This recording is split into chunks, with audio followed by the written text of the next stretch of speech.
Comentarios. Y lo más importante, una línea de comunicación con el pueblo.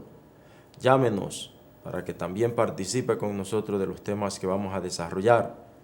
De verdad que este es su programa y como hoy presentamos las excusas de nuestro compañero y amigo, el jefe, don Julio Batista, que por razones atendibles no puede estar aquí en el programa. Sin embargo, no está haciendo acto de presencia, pero yo sé que está aquí con nosotros de manera espiritual y de manera moral. Buenas noches, como siempre nosotros los viernes. Hoy los combustibles permanecen por lo menos al mismo precio para esta semana que va a regir. Y es importante que por lo menos no aumenten, pero es como dice Julio Batista, si sube, sube y si baja, se congela. Entonces el petróleo sigue bajando y los precios de combustible se mantienen inalterables, igual. Amigos y amigas, hoy amanecimos con una situación en el Instituto de Formación para Maestros Salomé Ureña, en el IFODOSU, donde docentes piquetearon la Casa de Gobierno, hicieron una marcha en reclamo de que se le paguen sus salarios atrasados. Es una situación que se viene dando desde hace unos meses y los profesores de ahí del IFODOSU han sido muy pacientes, yo diría que sumamente pacientes, porque es una situación que se ha venido dando mes tras mes y entonces los profesores y los estudiantes han estado trabajando sin que se les esté pagando su salario a tiempo. En meses pasados nosotros habíamos comentado la situación y el señor rector dio unas explicaciones que nosotros incluso hasta le creímos. Digo que él le mandó la nota de prensa y unas explicaciones donde decía que le solicitaba a los profesores 15 días para una semana para regularizar la situación y el pago, porque era una situación del Ministerio de Administración Pública, porque habían pasado una decisión administrativa de los pagos. Sin embargo, los profesores cedieron a eso y fueron a impartir su docencia. Y nosotros incluso hicimos el llamado a los profesores, miren, si le está pidiendo 10 días, 15 días, denle un mes. Ustedes le dan un mes para que resuelva, porque al final lo que queremos es que se resuelva la situación. Pero resulta que entonces el rector no les ha pagado, o sea, los profesores, según dicen ellos, se pasan incluso hasta un cuatrimestre sin pagarles. Pero igual suerte corren los alumnos. Los alumnos que son becados en el IFODOSU, se les da también, se les prometió que le van a dar una manutención para el pasaje y compra de libros y esas cosas, esos menesteres, para que más o menos puedan desenvolverse. Sin embargo, no está llegando, igual como no está llegando el pago de los profesores. Entonces, toda esta parte, el rector de verdad que no ha dado pies con bola, no ha dado resultado en la parte administrativa del IFODOSU, al extremo que ya aquí nos dice la nota de prensa y más adelante me gustaría incluso hasta ver si es posible que podamos conversar con el profesor Paulino, que es el vocero de los profesores y las profesoras de los formadores del IFODOSU, que es de ese instituto. Y entonces ya hoy denunciaron, hoy viernes, que no han recibido pago de sus salarios en este año, o sea, en lo que va de año no han recibido pago de salario. Tampoco los estudiantes becados atravesan la misma situación, como les decía. Revelaron que el instituto recibe un presupuesto de 600 millones de pesos y funciona con recursos didácticos, equipos, materiales gastables, recursos para financiar actividades académicas de investigación y extensión. en la actualidad, con lo del 4% del Producto Interno Bruto, que se le ha destinado a educación, este presupuesto se ha duplicado, o sea, de 600.000 entonces ha pasado, de 600 millones, entonces si se ha duplicado, ha pasado a 1.200 millones. O sea, que si se ha duplicado, entonces debía verse o debía haber mejoría, tanto para los maestros, para los becarios, pero igual en las condiciones, en la estructura física del IFODOSU, y eso es lo que no se ha visto. Entonces, no hay una explicación, y hay que hacer el llamado al ministro de Educación, Carlos Amarante Barret, para que intervenga en esa situación, porque estamos hablando de la formación de los profesores, o sea, estamos viendo los profesores en potencia. ¿Y ustedes creen que con una situación de esa naturaleza vamos a tener entonces maestros y maestras bien formados en la República Dominicana? Con una situación donde el que está impartiendo la docencia a esos que van a ser maestros no está recibiendo el pago. Y han sido de verdad pacientes, han tenido mucha paciencia soportando una situación, porque ese maestro y esa maestra que está trabajando y que no le están dando su salario, tiene compromisos económicos. Ese maestro y esa maestra tiene una familia, paga un alquiler de casa, hace uso de tarjetas de créditos, hace uso de una energía eléctrica que hay que pagar, de unos servicios básicos que hay que pagar, y cuando también se atrasan entonces en el pago de esos servicios, eso le genera mora y eso le genera cortes de los servicios de agua, de energía eléctrica, y genera costos de teléfono, de cable, de internet. Entonces, estamos hablando que no le están pagando, aparte de lo que genera el costo de la duplicidad de esos servicios de reconexión. Entonces, estamos haciendo un llamado al rector. Si usted no puede, señor rector, resolver la situación, si usted no puede, señor rector, dirigir el IFODOSU, con dignidad renuncie. Renuncie y váyase del cargo y deje que una persona que esté dispuesta a resolver esa situación en IFODOSU pueda realmente resolverla. Porque los profesores no pueden seguir en esa situación, al decir de Paulino, o sea, que no le han pagado. Entonces, es una situación difícil para los docentes y para los estudiantes también, que no han recibido su pago. Entonces, es importante que el señor ministro de Educación, Carlos Amarante Barret, pueda intervenir en esta situación a los fines de que podamos tener una solución y el pago definitivo de esos estudiantes que son hijos que vienen de los sectores carenciados de esta sociedad, a buscar una beca, y con la decisión, incluso con la mejor decisión de su vida, de estudiar educación, de estudiar humanidades. Fíjense que no han ido a estudiar otra cosa que no sea educación para enseñar. Entonces, también hay que tratarlo.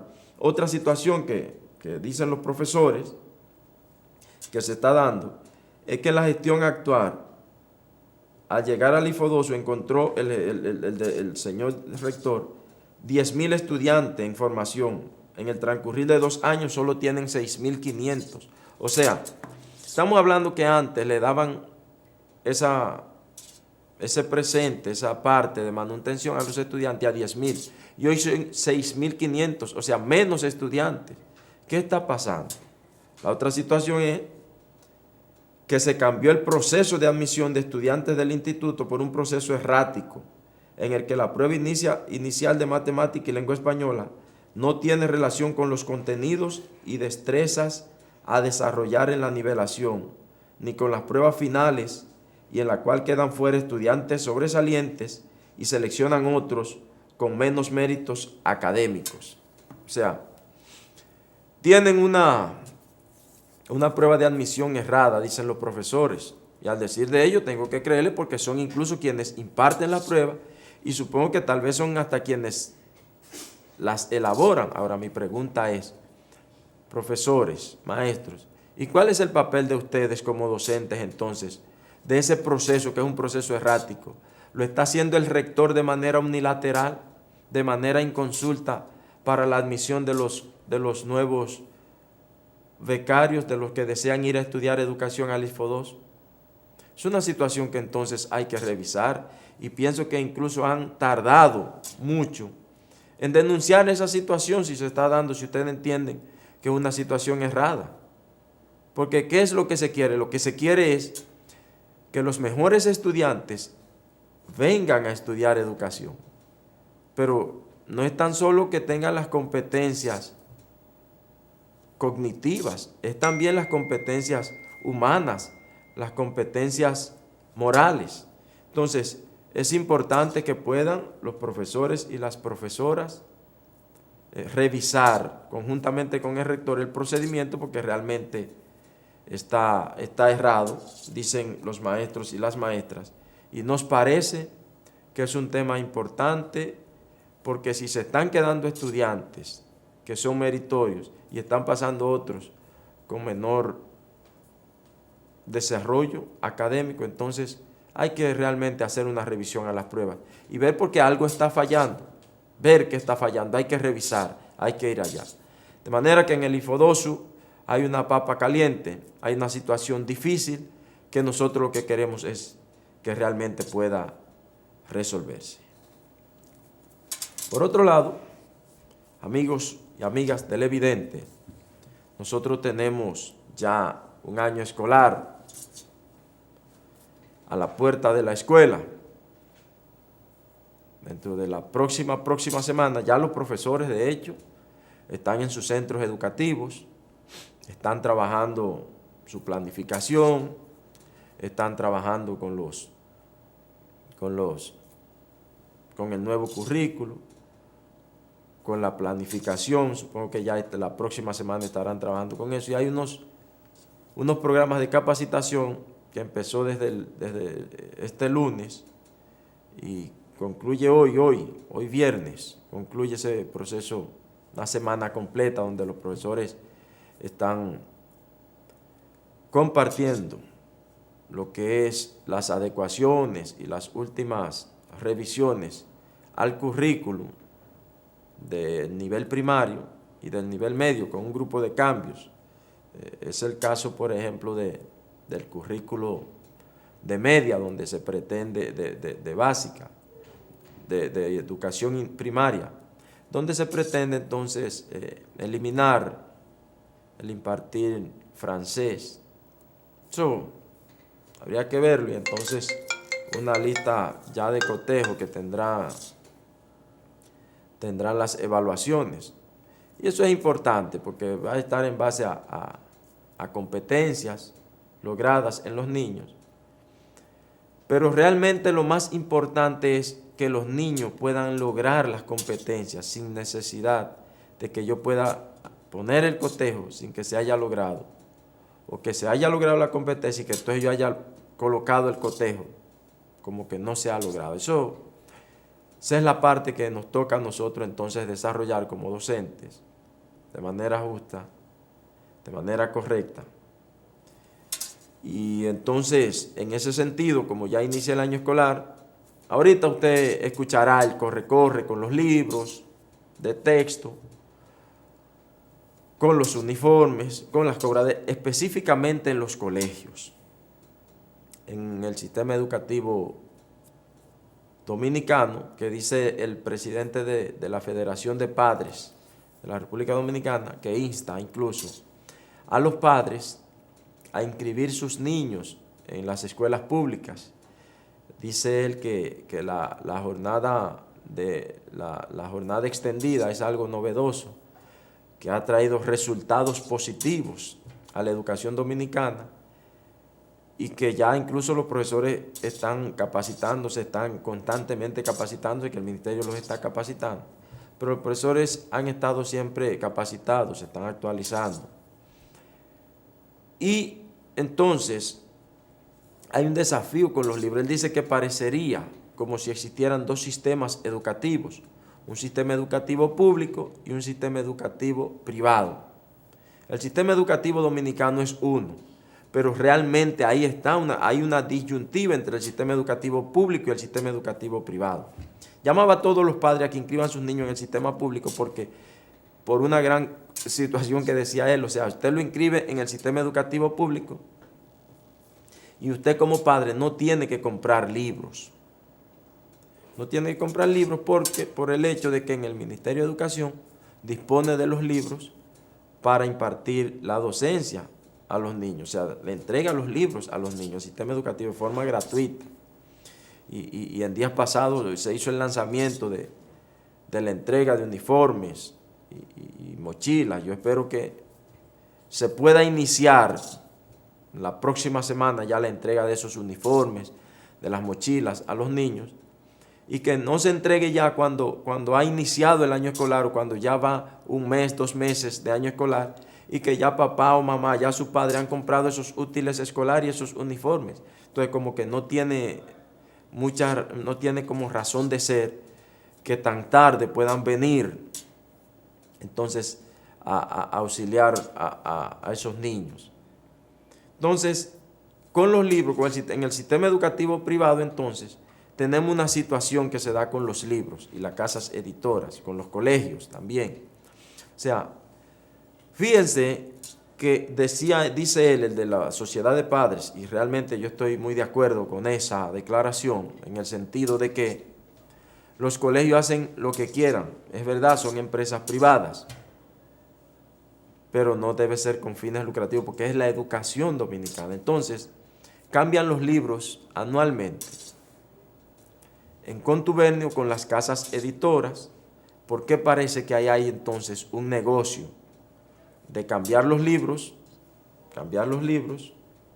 de texto de los niños en los colegios, para que los padres entonces tengan que comprarlos. Por ejemplo, usted tiene un niño, usted tiene 2 hijos,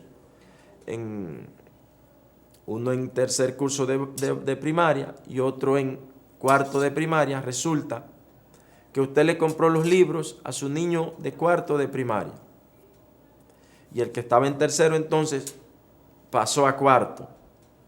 Cuando ese niño, segundo niño suyo, pasa a cuarto, resulta que no puede utilizar los libros de su hijo del año anterior, del hijo suyo del año anterior que estaba en cuarto, porque los cambian. ¿Y por qué los cambian? Por el negocio que hay de las casas editoras y incluso hasta de los colegios, que yo pienso que algún por ciento deben darle para que permitan esa situación y estar cambiando los libros cada año. Entonces usted ve que le dan una lista de libros y los padres entonces, para un inicio de un año escolar, tienen que estar hablando de 10,000, 15,000 pesos en libros. Eso es sin uniforme, sin inscripciones, porque de inscripción entonces, y es como decía un padre, pero mi niño está inscrito en la escuela, en el colegio, entonces tengo que volver a inscribirlo, pero si estaba inscrito desde el año pasado, ¿y por qué tengo que volver a inscribirlo? Digo, no, usted no lo está inscribiendo, tiene que pagar inscripción, pero el niño ya está inscrito. O sea, no es que, o sea, lo que está haciendo es haciendo un pago de la inscripción. Entonces, es una situación de verdad difícil porque a cualquiera le afecta los bolsillos, a cualquier padre, a cualquier madre. Y los colegios, usted verá cuando inicia el año escolar el 17 de este mes, que realmente vamos a tener unos escalceos, van a salir los legisladores con la casa editora, hablando con el ministro porque los libros están muy caros, porque los están cambiando por los uniformes. O sea, el pan nuestro de cada año al inicio del año escolar. Y no se prevé, o sea, ya es como ya eso se da por sentado y se hacen escarceos, se hacen allantes y se va a la prensa y se dicen cosas y eso es lo que sucede y todo se queda ahí. Yo espero que realmente se tome el toro por los cuernos y que podamos resolver esa situación de los padres y las madres con sus hijos cuando están en los colegios. Además, realmente la educación pública ha mejorado y sigue mejorando día tras día con la jornada extendida. O sea, ya hay una condición que el niño está ahí, le dan su almuerzo, tiene otro taller. Entonces eso es importante, que los padres puedan realmente inscribir sus hijos en la escuela pública. Pero todavía queda un escollo que vencer, señor presidente, ministro de Educación, que no tenemos, por ejemplo, en Santo Domingo, las escuelas necesarias para llevar todas las escuelas a jornada extendida, 1. Y 2, no tenemos la cantidad de aulas para inscribir todos los niños que realmente quisieran inscribirse en jornada extendida. Por ejemplo, nosotros tenemos una situación en el 27 de febrero difícil. 27 de febrero de aquí, Distrito Nacional. Un grupo de estudiantes que la escuela Héctor J. Díaz es una vergüenza. O sea, en el sentido de que los profesores trabajan en condiciones infrahumanas. Además, ahí en esa parte, la única escuela que tenemos ahí es la escuela La Capilla, que está ahí. Entonces, eso es una situación para poner un ejemplo, pero si usted se muda a Los Mameyes, chequea Los Mameyes, ve otra situación. Entonces, es importante que podamos ir resolviendo esa situación de construcción de las escuelas para que los padres puedan inscribir sus hijos sin necesidad de ir al sector privado y pagar por eso 10,000, 15,000, 20,000 y hasta 30,000 pesos al inicio del año escolar. Amigos y amigas, vamos a nuestra primera pausa comercial. No se muevan, porque al regreso vamos a hablar con una invitada especial que tiene bastante conocimiento en el área educativa, y con ella estaremos conversando luego de la pausa. Adelante, señor director.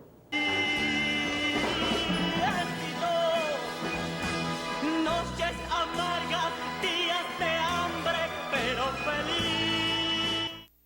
Gracias, amigos y amigas, por continuar ahí en su programa de orientación y de reflexión del Magisterio Nacional. Hablan los educadores. Y en Hablan los Educadores, en esta noche, tenemos vía telefónica al profesor Paulino Pérez. Adelante, profesor Paulino, buenas noches. Buenas noches, profesor. Aquí estamos a sus órdenes. Nosotros queremos, Paulino, que nos describa cuál es la situación que está sucediendo en el IFODOSU, que hoy, veo incluso que hoy tuvieron que ir a la Casa de Gobierno a hacer una marcha y entregar un documento y esas cosas. Explíquenos. Ciertamente, profesor, esa es la situación. El IFODOSU está pasando unos peores momentos, dado que a partir de la rectoría, que tiene aproximadamente 2 años, hemos ido teniendo dificultades cada cuatrimestre en el suministro de material gastable, en el pago de los maestros, el pago de las tarjetas de estudiantes que viajan al interior. Es una dificultad que ciertamente nos tiene preocupados. Y nosotros, que somos la Universidad Pedagógica Nacional, que formamos los docentes que en los concursos de oposición del Ministerio de Educación hoy tienen mejores notas, tenemos preocupación por no caer nueva vez en situaciones difíciles, y queremos que el Estado Dominicano de esta República tome carta en el asunto y pueda poner coto a esta situación. ¿Pero qué alega el rector? ¿Se han reunido con el rector nueva vez? Bueno, nosotros tuvimos unas reuniones con él y nos prometió a que todo se iba a solucionar, y ciertamente hemos vuelto a caer en lo mismo, y tenemos la dificultad que los compañeros docentes que allí formamos, muchos de ellos han perdido su seguro médico. Por ejemplo, cuando tienen la dificultad de ir a buscar servicio, se les informa que ya carecen del mismo, dado que por no tener los pagos, la cápita que por ellos se paga no se deposita, y entonces el seguro médico se le quita. ¿Y cómo cree usted que puede estar un servidor público conforme, contento, trabajando, si sus servicios básicos le son quitados, son arrebatados? Yo pienso que el rector no ha dado al traste con la posición que le han asignado, y deja mucho que decir, una gestión gubernamental que ha hecho tan buen trabajo por la educación, ha asignado el 4%, y pienso ahora que es un clásico en zapatos que debemos solucionar de manera muy breve para evitar entonces que la escuela nuestra nacional de maestros pueda caer en situaciones más difíciles de que está. Veo también que están denunciando una situación con relación a la aplicación de las pruebas de los estudiantes que van a ser admitidos. O sea, que se quedan estudiantes con condiciones superiores a los que entran. ¿Qué es lo que está sucediendo? Mire, aparentemente, y esto es un supuesto, el plan que el rector ha puesto en ejecución es eliminar el acceso de estudiantes en la universidad. Por ejemplo, Monte Plata, que es un recinto que es la cantera más fértil que tenemos en el instituto, donde más docentes se forman cada año, además de muchísima calidad, debo decir, en todo sentido de la palabra. El rector se empeña en no querer conocer este recinto, esta extensión, que sea un recinto que para nosotros los docentes, que somos los que formamos, creemos y estamos convencidos que es donde mayor calidad encontramos para formar docentes. Y se ha empeñado en un plan estratégico que ha diseñado de manera unilateral, sin consultar a los que allí estamos formando por años. Debo decir que el instituto tiene una tradición de formación de docentes en el tiempo de mucha calidad, al extremo de que al momento de evaluar a los docentes que allí salen, que allí egresan, somos los mejores en el país. Y no entendemos por qué esta persona viene a esta institución que le encuentra marchando bien y se empeña en entorpecer los procesos y hacer cuestiones que realmente están fuera de toda lógica. O sea que entonces en el IFODOSU los procesos van en un declive, o sea, van en retroceso Bueno, en materia educativa. Debo subrayar que a partir de que el señor Julio Sánchez Mariñez tomó el instituto, realmente los docentes y toda la familia educativa del IFODOSU hemos ido en involución. Es un proceso permanente y esto es lo que estamos dando la voz de alerta, y como él mismo nos dijo que no estaba en sus manos las gestiones pendientes en el instituto, sino que está en manos del número uno, pues hoy más de 500 estudiantes y sus maestros de diferentes recintos estuvimos en el Palacio, en la parte frontal, llevando nuestras inquietudes, de modo que se entere la autoridad nacional de qué allí está ocurriendo y que queremos que no peligre la institución educativa pública del Estado, por demás la de mayor calidad. Muchas gracias, Paulino. Finalmente, no sé si quiere decirle algo a los amables y amigos televidentes. Sí, me gustaría solicitarle a la población nacional que de manera permanente ve este programa, que nos acompañe en esta lucha. Nosotros estamos reivindicando que la Universidad del Estado, la universidad formadora de docentes por excelencia, es una universidad de calidad y que tenemos docentes excelentes formando a los nuevos maestros del futuro, por lo cual no voy a permitir que en manos inexpertas, en intereses mezquinos, pueda fallecer esta institución que por años ha estado a la vanguardia de la formación de maestros a nivel nacional. Gracias a ti por el espacio que nos da y estaremos siempre pendientes para responder tus preguntas. Muchas gracias, Paulino, y siempre a sus órdenes. Este programa es suyo, usted lo sabe. Buenas tardes. Amigos y amigas, esa es la situación del IFODOSU. Realmente hablábamos con el profesor Paulino Pérez, que es profesor del IFODOSU y es incluso el vocero de los profesores y las profesoras de ese instituto. Amigos y amigas, como les había dicho, les habíamos dicho que íbamos a conversar con nuestra invitada de hoy, que es la señorita Yarina Rojas, que es psicóloga, maestría en psicología clínica, trabaja con adolescentes, con niños y realmente tiene una vasta experiencia en el sistema educativo y trabajando con jóvenes y niños. De manera que, buenas noches, Yarina. Buenas noches. ¿Cómo está usted? ¿Cómo le ha ido? Muy bien, gracias. Importante. Yarina, estamos a la puerta del inicio de un nuevo año escolar 2015-2016. Entonces, hay una situación que siempre los profesores y las profesoras han venido quejándose con una situación con relación a la integración de los padres a las escuelas. ¿Tiene eso algún valor? ¿Es importante eso? la integración, el papel que juegan los padres en la integración en la escuela con los niños? Bueno, la integración de los padres en la escuela es de suma importancia porque los padres son los primeros educadores de nuestros niños. La educación realmente empieza en el hogar.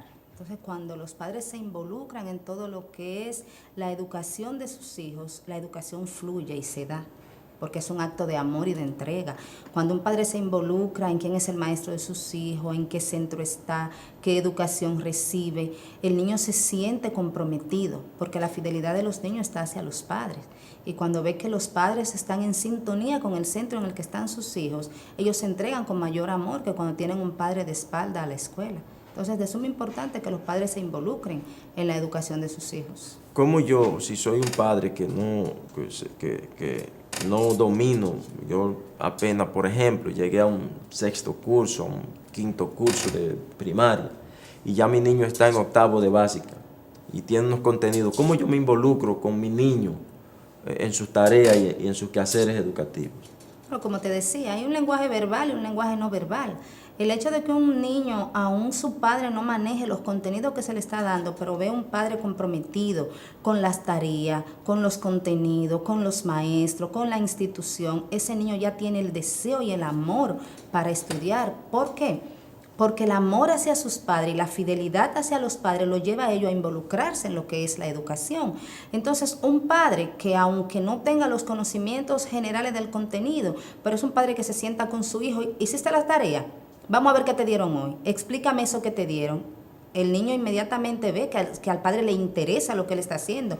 Y aún el padre no domine los contenidos de manera literal. El mensaje que le manda a sus hijos es: me interesa lo que estás haciendo, me interesa tu educación y estoy dispuesto a apoyarte y a estar contigo.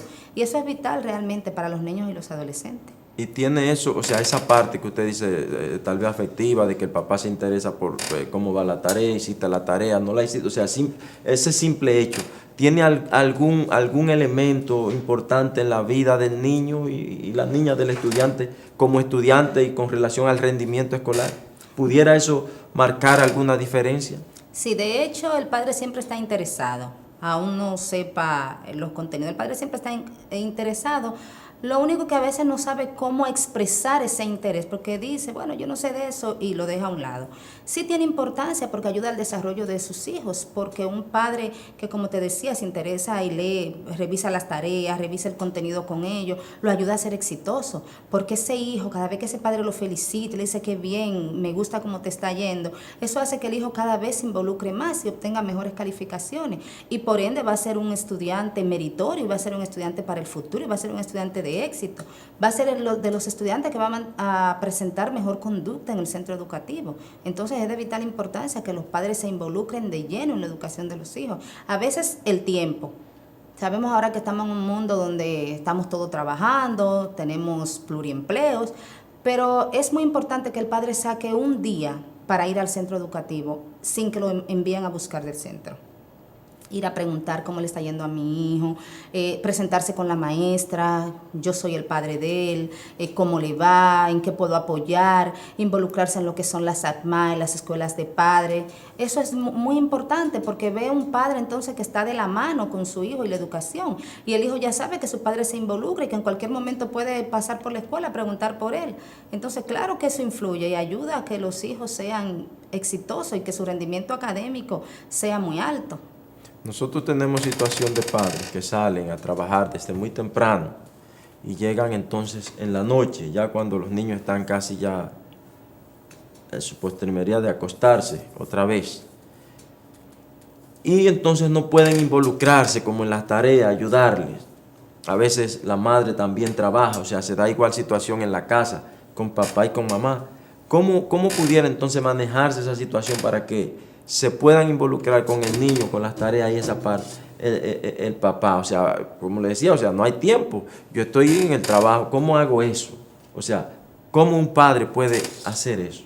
Bueno, en cuanto a las tareas, siempre hay un tiempo en el que podemos dedicarle a los hijos, no importa la hora que lleguemos. Ahora se usa mucho lo que son las salas de tarea, pero siempre hay un tiempo usted llega a las 9 de la noche, es dedicar ese minuto. Y si el niño está durmiendo, es sentarse a revisar los cuadernos de su hijo y afirmar ese cuaderno de su hijo, que usted note y vea el seguimiento que se le está dando a sus hijos a nivel escolar. Sí se puede. Amigos y amigas, estamos conversando con Yarina Rojas, psicóloga, vasta experiencia en el área educativa. Vamos a nuestra segunda pausa y cuando regresemos continuamos con nuestra invitada. No se muevan. Adelante, señor director. Noches amargas, días de hambre, pero feliz. Gracias, amigos y amigas, por continuar ahí con su programa Hablan los Educadores. Profesora Yarina, psicóloga, maestra, hay una situación que se da en las escuelas con los que viven, los vecinos de las escuelas, que viven alrededor de la escuela, y con los profesores y con algunos padres que se dan quejas, y es a la hora cuando se despacha los alumnos y las alumnas que se van a su casa, se generan peleas, o sea, pleitos, discusiones. Hay otros que van y forzan algunas puertas haciendo, si hay un perro le tiran cualquier objeto, si hay una mata de mango le tiran piedras, si hay una pared se suben en la pared de esa casa. O sea, hay un grupo de cosas que se dan de quejas con esos alumnos. ¿Cómo resolver esa situación y qué es lo que sucede realmente? Mira, pueden incidir varios factores. El principal es un centro educativo que socializa sus normas de convivencia con los estudiantes y con los padres. Puede disminuir mucho esto que tú dices, que no es menos cierto que ocurre. ¿Por qué? Porque cuando los alumnos conocen las normas de convivencia, se trabaja en valores, es muy difícil que un estudiante cuando salga a emitir estas conductas. Claro está, también dependen las edades. Tenemos niños con centros educativos muy pequeños, donde no tienen un espacio para distraerse, para jugar, y cuando sale se siente libre. Otra cosa es, como hablamos, la integración de los padres a la escuela. Cuando tenemos unos padres involucrados en el centro educativo, de lleno en el centro educativo, dando el seguimiento a sus hijos, es muy difícil que tú veas uno de estos niños involucrados en una de estas acciones. Porque hoy en día la sociedad le ha dejado a las escuelas y a los maestros en pleno la educación de sus hijos. La educación de mis hijos está en la escuela es que se encarga. Y no, hay una parte que es mitad, porque un niño pasa 4 o 5 horas en la escuela, pero ¿cuántas pasa en su hogar? Pasa más horas. Entonces realmente incide mucho el involucramiento de estos padres y el que el centro educativo socialice las normas de convivencia. Este inicio del año escolar es un momento propicio para la primera semana. En esta semana de ambientación, trabajar sobre lo que son las normas de convivencia del centro, las normas de convivencia del ministerio, que ayuda mucho a bajar un poco esta situación. Esas normas de convivencia del ministerio las han criticado mucho porque son como muy light, o sea, son las que tenemos. Sí, son como muy light con relación a los niños, o sea, como no hay sanciones. Puede claras, verse muy light, Franklin, pero vienen a ser justos. Hablamos mucho de diversidad. Entonces, si atendemos a la diversidad, no era justo que en un colegio se aplicaba una norma de convivencia, en una escuela pública se aplicaba otra. Si tú mismo decías ahorita que la educación es una, y hemos entendido que hay 2 sistemas educativos y hay un solo. Las normas de convivencia vinieron a dar respuestas a todas estas cosas. En un colegio público, en un colegio privado, las normas de convivencia son las mismas. Sí, eso es importante, es algo que debió haber existido desde hace tiempo, hace mucho. O sea, hay que aplaudir que por lo menos tienen algo que homologaron en el sistema público y el sistema privado, y que homologaron a todo el sistema educativo de la República Dominicana. Eso hay que aplaudirlo, eso es importante, por más light que sean. En esa parte sí yo estoy de acuerdo. Bueno, se tendió el puente, Franklin. Sí, empezamos con eso. Se dice lo mismo de la ley 136-03, más es la que rige todo lo que tiene que ver con niños, niñas y adolescentes, y eso pasa con nuestro sistema público. Sí, correcto, pero ahí entonces implica de acuerdo a lo que usted decía ahorita, que un niño que su papá le da seguimiento no hace esas cosas de estar haciendo desorden en la calle. O sea, podemos entonces deducir que cuando se despacha y vemos los niños que están haciendo desórdenes y en pleitos y en peleas, entonces es que los padres no están involucrados en el proceso educativo de sus hijos. No, realmente no es así, no 100%. porque los niños son un espejo de lo que está ocurriendo en el hogar.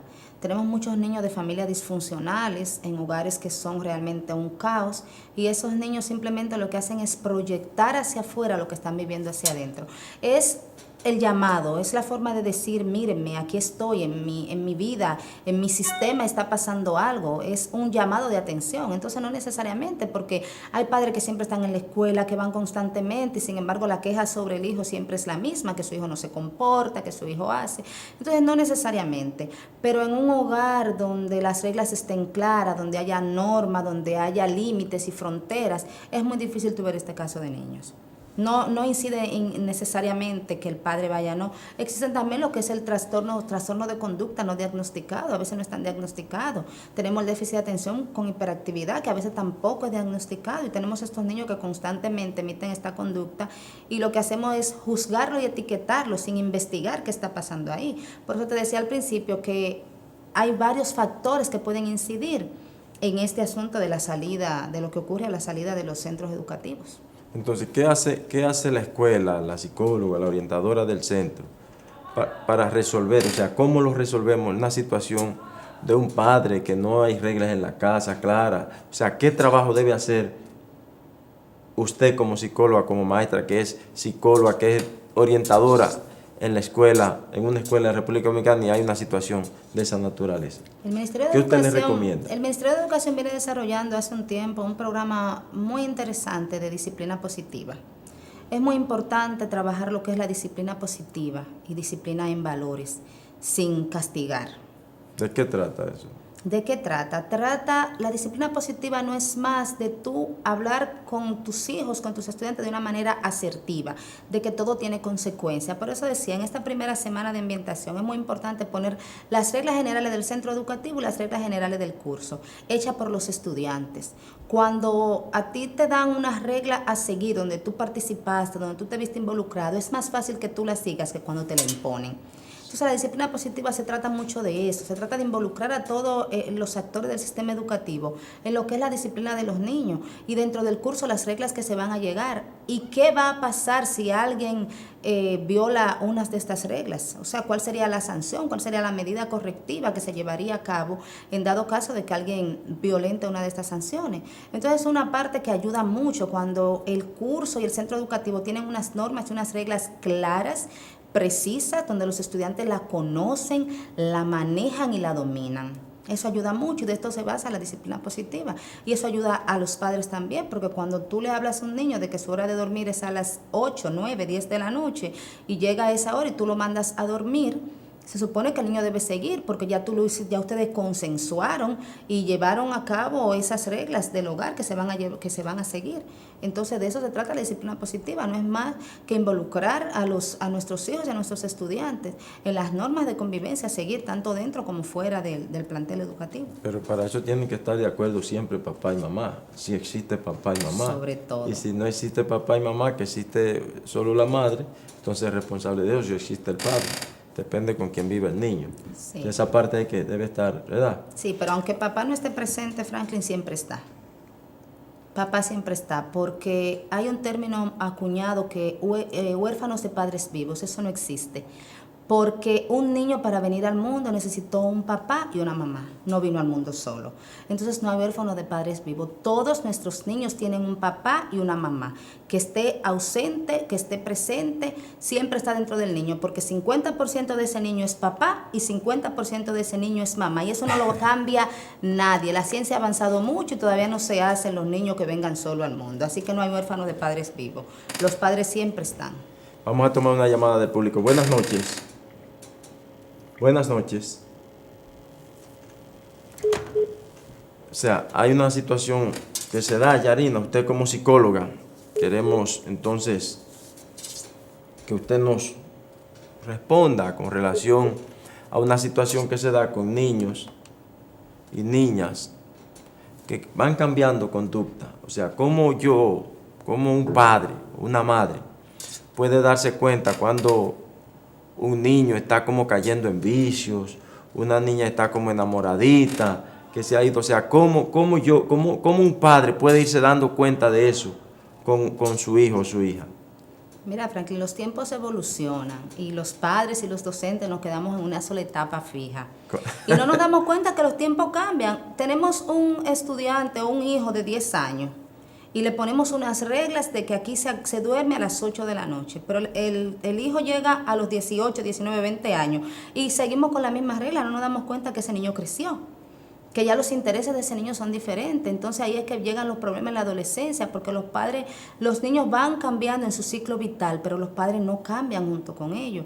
¿Cómo nos damos cuenta? Identificando los amigos que tienen nuestros hijos, la música que escuchan. A veces satanizamos las canciones, la música que escuchan nuestros adolescentes hoy en día, pero no nos detenemos un momentito a ver, a escuchar esas letras y a desglosar qué están escuchando nuestros adolescentes, a dónde están yendo, quiénes son sus amigos, cuáles son sus intereses. Este muchacho es loco, este muchacho, pero no entramos en su locura. Se nos olvida que fuimos adolescentes, que vivimos esa edad, que vivimos esa época y que deseamos que nuestros padres se involucraran con nosotros en esa música, en ese vestuario, en esos bailes. Entonces lo ideal es que el padre vaya evolucionando con su hijo según vaya creciendo, que sepa que las edades van cambiando y que los intereses cambian, y así deben cambiar las reglas y las normas de la casa en cuanto a nuestros adolescentes. Pero de repente hay niños que caen usted sabe, en vicio, en drogadicción, empiezan a fumar. Hay niñas que se descarrían de la casa con los noviecitos, salen, o sea, esas cosas. ¿Cómo puede un padre darse cuenta de algunas situaciones de esas? Cambian los amigos, cambian los intereses, cambia la forma de ese hijo manejarse, las notas escolares bajan. La forma de darse cuenta es esa, es ver cómo tu hijo va cambiando y cómo se va alejando cada vez más de ti. Los hijos caen en vicio y caen en novio porque encuentran a alguien que lo escucha, encuentran una persona que le presta unos oídos y está dispuesto a escucharlo y a apoyarlo en lo que ellos desean. Entonces nosotros somos lo que tenemos que ser, ese ente de apoyo y de escucha para nuestros hijos, jóvenes, adolescentes y niños. Muchas gracias, ya estamos en la parte final de nuestro programa. Gracias a usted, Yarina, por su presencia. Gracias a usted de verdad por la que este invitación. espacio está siempre a sus órdenes. Amigos y amigas, hemos llegado a la parte final de nuestro programa. Será en la próxima semana, próximo lunes, Dios mediante, cuando volveremos a estar con ustedes en otro espacio de su programa Hablan los Educadores. Gracias por el favor de la teleaudiencia. Buenas noches.